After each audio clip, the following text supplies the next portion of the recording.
സാധാരണ രോഗശാന്തിൻ്റെയൊക്കെ സാക്ഷ്യമല്ല. ഇങ്ങനത്തെ ദൈവത്തിനെ കുറിച്ചുള്ള അറിവിൽ എന്തെങ്കിലും ഒരു ഇച്ചിരി കൂടുതൽ കിട്ടിയോ?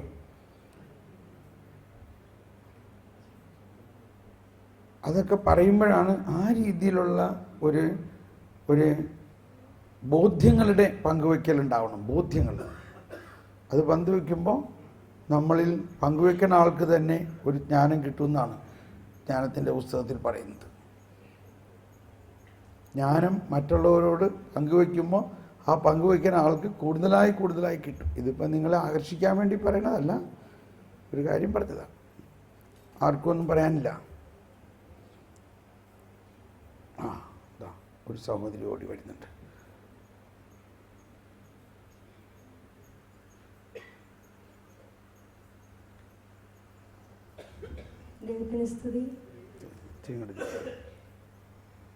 ഞാൻ ആദ്യ ധ്യാനം കൂടിയ അതേ ഒരു അനുഭവത്തിലേക്ക് എനിക്ക് കടന്നു വരാൻ സാധിച്ചു. ഞാൻ ഈശോയുടെ അടുത്തിരുന്നപ്പോൾ ഈശോ എനിക്ക് ഒത്തിരി എനിക്ക് കരഞ്ഞ് എങ്ങനെ എന്താണെന്നൊന്നും എനിക്കറിയില്ല. ഒരുപാട് നേരം ഇരുന്ന് ഈശോയുടെ മുമ്പിലിരുന്ന് കരഞ്ഞു. എന്തിനാ കരഞ്ഞെന്ന് പോലും എനിക്കറിയില്ല. അത് കഴിഞ്ഞപ്പോൾ എനിക്കിങ്ങനെ ഒരു ബോധ്യം വന്നു. ഒരു പേപ്പർ എടുത്തിട്ട് ഞാൻ എൻ്റെ എല്ലാ പാപങ്ങളും എഴുതിയപ്പോൾ എൻ്റെ കുമ്പസാരിക്കാൻ ഞാൻ ഇവിടെ ചെന്നപ്പോൾ എനിക്ക് വെളിച്ചം കിട്ടുന്നില്ലാത്ത കാരണം കണ്ട് പറയാൻ പറ്റത്തില്ലായിരുന്നു. അപ്പം ഞാൻ എണീറ്റ് വന്നിട്ട് സിസ്റ്റർ എടുത്ത് പറഞ്ഞു, എനിക്ക് അവിടെ കുമ്പസാരിച്ചിട്ട് എനിക്ക് പറ്റത്തില്ല സിസ്റ്ററെ, എനിക്ക് വെളിച്ചമുള്ളവരടുത്ത് പോയിട്ട് കുമ്പസാരിക്കണം. അപ്പം ഞാൻ വീട്ടിൽ പോയി അവിടെ പോയി അച്ഛൻ്റെ അടുത്ത് പോയിട്ട് നന്നായിട്ട് കുമ്പസാരിച്ചു. അപ്പം എനിക്ക് ഒത്തിരി എല്ലാവരോടും ക്ഷമിക്കാനായിട്ട് ഉള്ള കൃപ എനിക്ക് കിട്ടി. ആരെയും വെറുക്കാതെ എല്ലാവരെയും സ്നേഹിക്കാനായിട്ട്. പിന്നെ ഞാനൊരു തീരുമാനം എടുത്തു, ഞാൻ ആരുടെയും കുറ്റം പറയുകയില്ല, കുറ്റം കേൾക്കാനും പോയില്ല. ഞാനൊരു പുതിയ സൃഷ്ടിയായിട്ട് മറ്റുള്ളവർക്ക് മാതൃകയായിട്ട് ഈശോയുടെ ഒരു മോളായിട്ട് ജീവിക്കാനുള്ള തീരുമാനം എടുത്തിട്ടുണ്ട്. കൈയടിച്ച് കർത്താവിന് നന്ദി പറയാം. നമ്മൾക്ക് ഈ പോലീസുകാരൻ്റെ ജോലി കർത്താവ് തന്നിട്ടില്ല. പോലീസുകാരൻ ആരെങ്കിലും ഉണ്ടോ ഇവിടെ? ഇല്ല. ഇവിടെ ഉണ്ടല്ലോ. അപ്പോൾ ക്ഷമിക്കണം, ഞാൻ അത് ഉദ്ദേശിച്ച് പറഞ്ഞതല്ല. എന്ന് പറഞ്ഞാൽ പോലീസുകാരൻ്റെ ജോലി നല്ല കാര്യം. പക്ഷേ കർത്താവിൻ്റെ വേലയിൽ പോലീസ് ഉദ്യോഗസ്ഥല്ല. കണ്ടാലും ഒന്നും കാണണ്ട, നോക്കണ്ട, ആരെയും കുറ്റം കണ്ടുപിടിക്കണ്ട, ആർക്കും ടിക്കറ്റ് കൊടുക്കണ്ട. ഓക്കെ, ഇനി ആരെങ്കിലും ഒന്ന് പറയൂ. കണ്ടു, ഇങ്ങനെയുള്ള സാക്ഷ്യങ്ങൾ കേൾക്കുമ്പോൾ കർത്താവിന് എന്തോ ഒരു സന്തോഷമാണ്.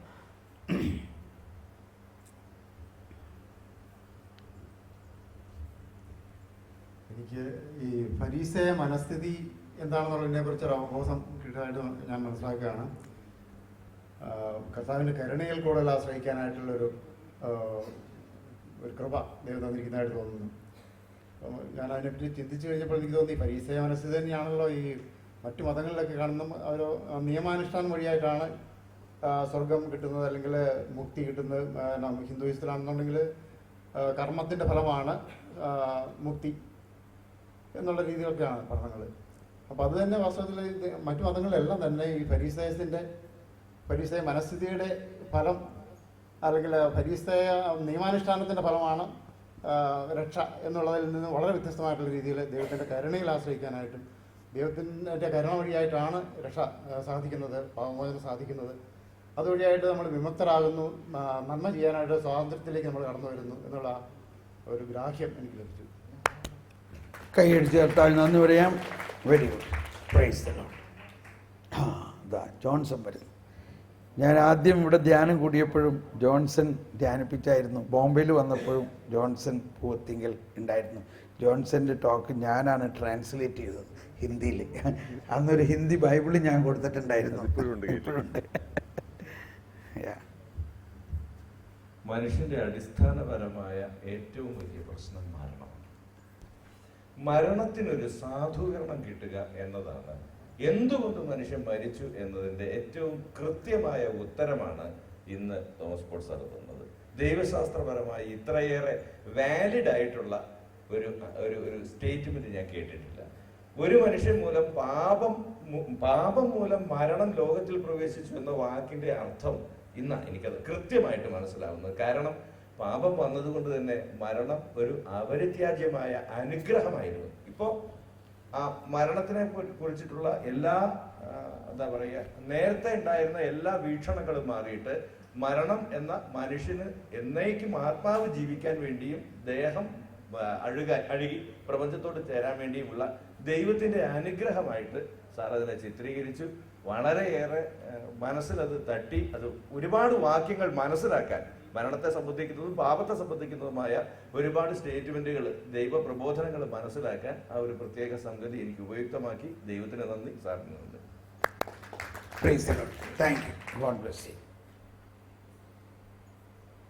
എല്ലാവരും ആകാംക്ഷയോടെ ഇരിക്കുന്നത് സിസ്റ്റർമാരാരെങ്കിലും വരണ്ടെന്ന് നോക്കിയിട്ടാണ്.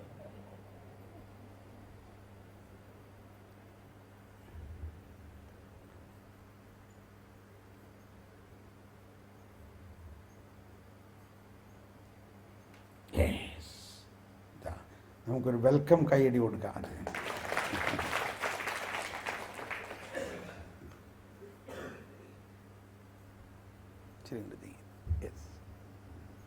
ഇന്നത്തെ രാവിലത്തെ ക്ലാസ് മുതൽ കുമ്പസാരം വരെയുള്ള സമയത്ത് എനിക്ക് തോന്നിയത് സാറ് വലിയൊരു പോയിന്റ് നമുക്ക് തരികയായിരുന്നു.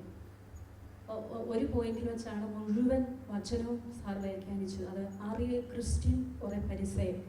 ഈ ചോദ്യം ആദ്യം മുതൽ തന്നെ അത് ചോദിച്ചപ്പോൾ തന്നെ എൻ്റെ മനസ്സിൽ സ്ട്രൈക്ക് ചെയ്തിരുന്നു. മാത്രമല്ല കുറേ കാലമായിട്ട് കരുണ കരുണ കരുണ എന്നിങ്ങനെ മനസ്സിൽ വരുന്നുണ്ടായിരുന്നു. പക്ഷേ ഞാൻ ഓർക്കുകയാണ്, എൻ്റെ ആ ദാഹത്തിനുള്ള നല്ലൊരു പ്രൂഫും കൂടിയായിരുന്നു ക്ലാസ് മുഴുവൻ. എല്ലാറ്റിൻ്റെയും അടിസ്ഥാനം കരുണയാണെന്ന്. അതുപോലെ തന്നെ ആദിത്യ, ഏദൻ തോട്ടത്തിൽ കർത്താവ് ശിക്ഷിക്കുകയല്ല എന്നുള്ള വലിയൊരു ബോധ്യം. ഇത്രയും കാലം കർത്താവ് ശിക്ഷിച്ച് പുറത്താക്കിയെന്നായിരുന്നു പറഞ്ഞുകൊണ്ടിരുന്നതും പഠിപ്പിച്ചുകൊണ്ടിരുന്നതും. പക്ഷെ അതിന് വലിയൊരു മാറ്റം മനസ്സിലും വന്നു.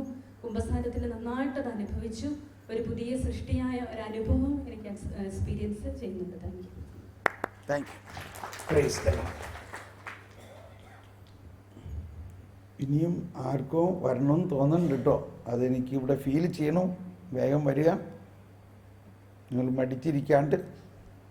ഈ വളർച്ചാ ധ്യാനത്തിൻ്റെ ഒരു പ്രോസസ്സ് ഇങ്ങനെയാണ്. ഇനി ഇതിൻ്റെ ഇടയിൽ നിങ്ങൾക്ക് സംശയങ്ങളും ചോദിക്കാം, മനസ്സിലായില്ലെങ്കിൽ അതും പറയാവുന്നതാണ്.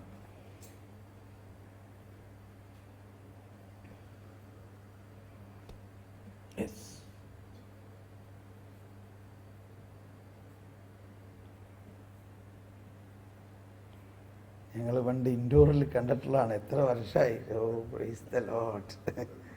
കൈസേ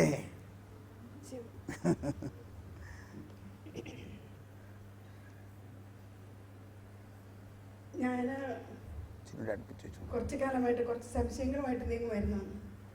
പ്രത്യേകിച്ച് എൻ്റെ ഡെലിവറീസ് മിനിസ്ട്രിയിലുണ്ടായിരുന്ന സംശയങ്ങൾ അച്ചട്ടായിട്ട് കൃത്യം സാർ പറഞ്ഞു. നന്നായിട്ട് മനസ്സിലായി, നല്ല ബോധ്യം വന്നു, സംശയങ്ങളെല്ലാം നീങ്ങി. പിന്നെ മറ്റൊരു സംശയങ്ങൾ എനിക്കുണ്ടായിരുന്ന ഫരിസേയ മനോഭാവം. സിസ്റ്റർ പറഞ്ഞതുപോലെ കരുണ, സ്നേഹം, നീതി പലയിടത്തും കാണുന്നില്ല. അത് എൻ്റെ മനോഭാവം ശരിയാണോ അതെയോ എൻ്റെ വീക്ഷണം തെറ്റായിട്ടാണോ? സംശയങ്ങളോട് നീങ്ങി അതിന് പൂർണ്ണമായിട്ട് ഉത്തരം കിട്ടി. അതുപോലെ എന്നിലുണ്ടായിരുന്ന ഫരിസേയ മനോഭാവം പൂർണ്ണമായിട്ട് കണ്ടെത്താനും ഫുള്ളി ഫ്രീ ആകാനും സാധിച്ചു. Praise the Lord. Thank you.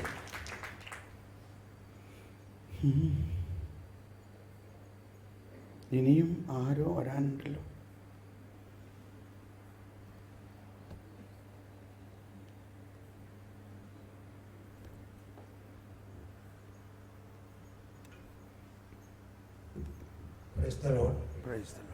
വിശ്വാസം വഴി കൃപയാലാണ് നിങ്ങൾ രക്ഷപ്പെട്ടത്. അത് നിങ്ങൾ നേടിയെടുത്തതല്ല, അത് ദൈവത്തിൻ്റെ ദാനമാണ് എന്നുള്ള വചനം നമ്മളിപ്പോഴും പറയാറുള്ളതാണ്. എന്താണ് ഈ കൃപ എന്നുള്ളത് സാറിൻ്റെ ക്ലാസ്സിലൂടെ വളരെ വ്യക്തമായിട്ട് മനസ്സിലാക്കിക്കൊണ്ടാണ്. ഞാൻ ഒത്തിരി ധ്യാനിച്ചപ്പോൾ എനിക്ക് കുറേ ബുദ്ധികൾ വരെ കിട്ടിയിട്ടുണ്ട്. മനുഷ്യ ജീവൻ ദൈവത്തിൻ്റെ ജീവൻ മനുഷ്യജീവനുമായി ലയിക്കുന്നതാണ് കൃപ. അങ്ങനെയാണെങ്കിൽ റോമാക്കാരുടെ ലേഖനത്തിൽ 6-ാം അധ്യായത്തിൽ 23-ാമത്തെ വാക്യം പറയുന്നുണ്ട്, പാപത്തിന്റെ ശമ്പളം മരണമാണ്, ദൈവത്തിന്റെ ദാനമാകട്ടെ യേശുക്രിസ്തുവിലുള്ള നിത്യജീവനാണ്. അങ്ങനെയാണെങ്കിൽ കൃപ എന്ന് പറയുമ്പോൾ അത് ദൈവത്തിൻ്റെ ഒരു ദാനമാണെന്നുള്ള ബോധ്യം. പാപം ചെയ്യുമ്പോൾ കൃപയൊഴുകുമെന്നാണ് പറയുന്നത്. അത് പാപം കൂടുതലായിട്ട് അങ്ങനെയാണെങ്കിൽ പാപം ചെയ്യാൻ പറ്റുമോ? പാപം ചെയ്യുമ്പോൾ കൃപ കൂടുതലായിട്ട് ഒഴുകുമെന്ന്. എന്തിനാണ് ഈ കൃപ കൂടുതലായിട്ട് ഒഴുകുന്നത്? പാപം ചെയ്യുമ്പോൾ മരിക്കുമെന്ന് പറയുമ്പോൾ മരിക്കാതിരിക്കാനാണ് കൃപ കൂടുതലായിട്ട് ഒഴുകുക. ഞാൻ വന്ന് ജീവനുണ്ടാകുന്നത് അത് സമൃദ്ധമായി ഉണ്ടാകാനാണെന്ന് യേശുക്രിസ്തുവിന്റെ ആ വലിയ ആ വചനം കൂടെ ഇതിലൂടെ നമുക്ക് ബോധ്യമാവുകയാണ്. സാറിന്റെ ആ കൃപയുടെ ആ വലിയ ക്ലാസ് വളരെ മനോഹരമായിട്ട് എനിക്ക് തോന്നി. അത് വലിയൊരു ബോധ്യം ഉൾക്കാഴ്ച വീണ്ടും ഉൾക്കാഴ്ച തന്നുകൊണ്ടിരിക്കുകയാണ്. അത് ദൈവത്തിന് നന്ദി പറയുകയാണ്. പിന്നെ ഒരു കാര്യം കൂടി ഞാൻ പറയുകയാണ്. എന്നോട് ഒരിക്കലും ഒരു ധ്യാനത്തിൽ സെയോൺ ധ്യാനത്തിൽ വെച്ചിട്ടുണ്ട്, നിങ്ങൾ എന്തിനാണ് ക്രിസ്ത്യാനിയായിട്ട് ജീവിക്കുന്നത്? ആ ക്രിസ്ത്യാനി എന്നുള്ളൊരു സന്തോഷം എന്താണെന്ന് ചോദിച്ചപ്പോൾ ഞാൻ പറഞ്ഞു, ആ ക്രിസ്ത്യാനിയായിരിക്കാനുള്ള കാരണം, ക്രിസ്ത്യാനികളോടുള്ള സന്തോഷം എനിക്കുണ്ട്. കാരണം ഞാൻ ചെയ്ത പാപം, കഴിഞ്ഞ കാലത്ത് ചെയ്ത പാപം, ഇപ്പോൾ ചെയ്തുകൊണ്ടിരിക്കുന്ന പാപം, ഇനി ചെയ്യാനിരിക്കുന്ന പാപത്തിന് പരിഹാരമായിട്ട് യേശു ക്രിസ്തു കുരിശിൽ മരിച്ചു എന്നുള്ള വലിയൊരു സന്തോഷമാണ് എൻ്റെ ജീവിതത്തിൽ. നമ്മൾ എന്തിനാ പാപം ചെയ്താലും പേടിക്കാനില്ല എന്നുള്ളതല്ല അവിടെ. നമ്മുടെ പാപത്തിന് പരിഹാരം ചെയ്തുള്ള വലിയ സന്തോഷമായതുകൊണ്ടാണ് ഞാൻ ക്രിസ്ത്യാനിയായിട്ട്. ഞാൻ എപ്പോഴും പറയും, ക്രിസ്ത്യാനിയായിരിക്കുന്നത് വലിയൊരു അനുഗ്രഹമാണ്, ഒരു ഭാഗ്യമാണ്, ഒരു സന്തോഷമാണ്. എല്ലാവരോടും പറയണത് നമ്മളൊക്കെ. Praise the Lord. Thank you. കൈയടിച്ച് കർത്താവിന് നന്ദി പറയാം. വേറെ ആരോ കൂടി ഉണ്ട് കേട്ടോ.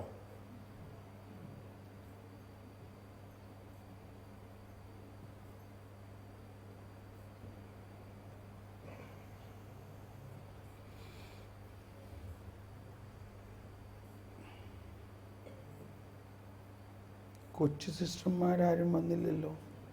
ജൂനിയർ സിസ്റ്റേഴ്സ്, ഇതൊരു ചാൻസാണ് ജൂനിയറിന് സീനിയറിനെ ധ്യാനിപ്പിക്കാൻ. ഒരു ഇവിടെ സഹോദരന്മാർ ബാക്കിലിരിക്കുന്നവരൊക്കെ ആരെങ്കിലും ഒന്ന് വായ. പ്രീച്ചേഴ്സ് ആയിട്ടുള്ളവരും കൗൺസിലേഴ്സും. Yes, please come.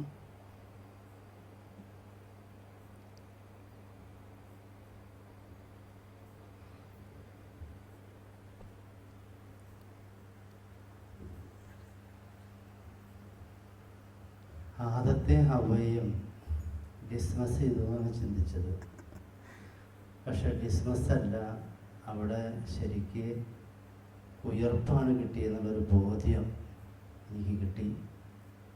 അപ്പോൾ ആദത്തിനെ ഹവ്വയിനെ പുറത്താക്കിയ നിലയ്ക്ക് എൻ്റെ ജീവിതത്തിലും കർത്താവിനെ എത്രയോ പ്രാവശ്യം പുറത്താക്കേണ്ടതായിരുന്നു. ഇന്ന് ഈ പരിശുദ്ധ സ്ഥലത്ത് നിൽക്കാൻ കൃപ തന്ന ദൈവത്തിന് എന്നും നന്ദി, നമസ്കാരം. Praise the Lord. കൈയടിച്ച് കർത്താവിന് നന്ദി പറയാം. ഒരാൾ കൂടി വരാനുണ്ട്. One more person. Yes, junior. Yes.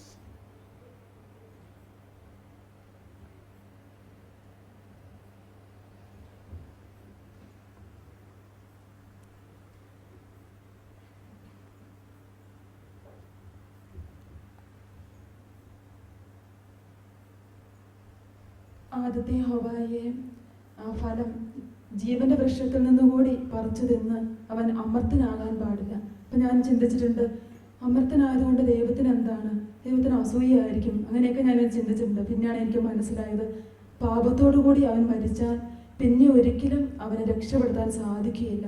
അതുകൊണ്ടാണ് ഇതൊരു ബോധ്യം എനിക്ക് കിട്ടി. പിന്നെ അതുപോലെ തന്നെ ഈശോയെ അറിയുക എന്നതാണ് നിത്യജീവൻ എന്ന് പറയുന്നുണ്ട്. അപ്പം ഞാൻ ഓർത്തു, ഈശോ നമുക്ക് വേണ്ടി ഈ ലോകത്തിൽ ജീവിച്ചു, ജനിച്ചു, മരിച്ചു, ആ നിത്യജീവൻ നമുക്ക് എല്ലാവർക്കും അറിയാം. ആ ഒരു ബോധ്യമായിരുന്നു എനിക്ക്. പക്ഷെ അതിൽ കൂടുതൽ എൻ്റെ പാപത്തിന് വേണ്ടിയും ഇനിയും ലോകത്തിൻ്റെ അവസാനം വരെയും ചെയ്യാനിരിക്കുന്ന എല്ലാ പാപത്തിനും വേണ്ടി ഈശോ ഓൾറെഡി പരിഹാരം ചെയ്ത് കഴിഞ്ഞു. ആ ഒരു ബോധ്യം എനിക്ക് ക്ലാസ്സിൽ നിന്നാണ് കിട്ടിയത്. അപ്പോൾ അങ്ങനെ ആ ഒരു ബോധ്യം ഉണ്ടാകുമ്പോൾ മറ്റുള്ളവർ പാപം ചെയ്യുന്നത് കാണുമ്പോൾ, അല്ലെങ്കിൽ മറ്റുള്ളവർ തിന്മ ചെയ്യുന്നത് കാണുമ്പോൾ അവരെ വിധിക്കേണ്ട ആവശ്യമില്ല. കാരണം ഈശോ ഓൾറെഡി അതിനുവേണ്ടി പരിഹാരം ചെയ്ത് കഴിഞ്ഞു. അപ്പോൾ ആ ഒരു പാപം ചെയ്യാതിരിക്കാനുള്ള ഒരു കൃപ കൂടി ഈ ബോധ്യത്തിൽ നിന്നും എനിക്ക് കിട്ടി. ഈ ഒരു അറിവ് നൽകിയതിന് ഈശോയ്ക്കും സാറിന് നന്ദി പറയാം. കൈയടിച്ച് കർത്താവിന് നന്ദി പറയാം. Praise the Lord.